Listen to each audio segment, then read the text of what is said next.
Mobility global എക്സ്പോയിൽ പ്രദർശിപ്പിച്ച curve SUV ഈ വർഷം സെപ്റ്റംബറിൽ ടാറ്റ വിപണിയിലെത്തിക്കും. മിഡ് സൈസ് SUV വിഭാഗത്തിൽ ക്രെറ്റയുമായി മത്സരിക്കുന്ന വാഹനത്തിന്റെ കൺസെപ്റ്റ് മോഡലായിരുന്നു ടാറ്റ പ്രദർശിപ്പിച്ചത്.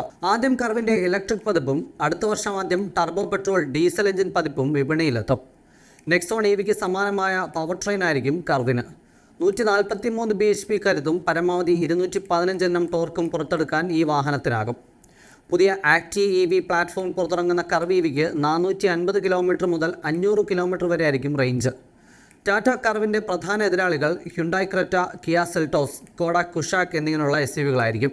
കർവ് EVക്ക് MGയുടെ ZS EV, Hyundai Kona electric എന്നിവയിൽ നിന്നായിരിക്കും പ്രധാന മത്സരം വരുന്നത്. നെക്സോണിൽ ഉപയോഗിക്കുന്ന 115 bhp 260 Nm ടോർക്ക് ഉൽപ്പാദിപ്പിക്കുന്ന 1.5 ലിറ്റർ ഡീസൽ എഞ്ചിനായിരിക്കും കർവിന് വരുന്നത്. ഓട്ടോ എക്സ്പോ 2023 ടാറ്റ അവതരിപ്പിച്ച പെട്രോൾ എഞ്ചിനുകളിൽ ഒന്നായിരിക്കും കർവിൻ്റെ ICE രൂപത്തിലുണ്ടാവുക. 123 bhp കരുത്തും പരമാവധി 225 Nm ടോർക്കും പുറത്തെടുക്കുന്ന 1.2 ലിറ്റർ ടർബോ പെട്രോൾ എഞ്ചിനാണ് ഒരു സാധ്യത.